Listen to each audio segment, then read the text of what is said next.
In this particular market, there's a lot of potential for the oil and gas sector, and the machining of oil and gas components have become extensively used here. People are looking at productivity solutions for this sector. Hi, I'm Varun Dev, CEO of Ucam.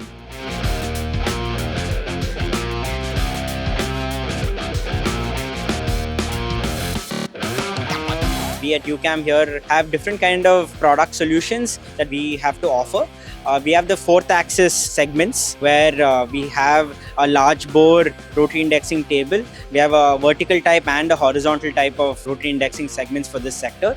Even if you're looking at fine boring of valves type of components or big oil rings that you need to machine, we're able to provide solutions for this market. If it's an existing machine that you have, or if it's a new machine, we even do a retrofitting solution. If you have an existing machine, we can make it more productive by adding a fourth axis or a fifth axis attachment. We provide complete commissioning and installation support for this particular segment. Please do visit us here at Sharjah Expo Center at SteelFab 2026.